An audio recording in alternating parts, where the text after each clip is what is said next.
এই দ্বীপে ঢুকলেই গাছে গাছে দেখা মেলে ঝুলন্ত পুতুলের। ভাববেন না খেলনা দোকান, এটা এক অভিশপ্ত দ্বীপ যেখানে গাছের ঢালে ঝুলে থাকে শত শত পুতুল। চোখ না থাকা, হাত ছিঁড়ে যাওয়া আর মুখেও অজানা আতঙ্ক। এটা কোনো সিনেমার দৃশ্য নয়, এটা বাস্তব। মেক্সিকোর নিঝুম জলের মাঝে এই দ্বীপটি দেখতে স্বপ্নের মতো, কিন্তু যত এগোবেন ততই শরীর শিউরে উঠবে। কারণ এই দ্বীপে স্বাগত জানায় পুতুলের মৃত্যু মিছিল।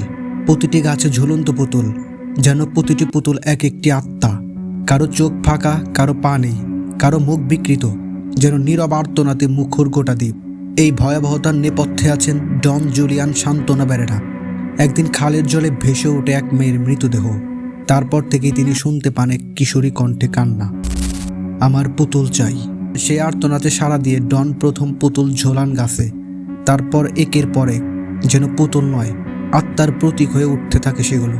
তিনি বলতেন, এভাবেই নাকি আত্মা শান্ত হয়। কোনো যত্ন নেওয়া হয়নি।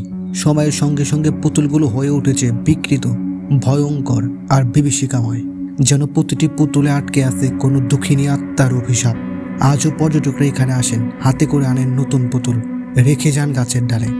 বিশ্বাস করেন, হয়তো তাতেই শান্ত হবে সেই হারিয়ে যাওয়া মেয়েটির আত্মা। কেউ বলেন এটা শুধুই গল্প, কিন্তু যারা গিয়েছেন সবাই বলেন সেই দ্বীপে এক অদ্ভুত ভারী শূন্যতা যেন নিঃশব্দে গিলে নেয় আপনার মন।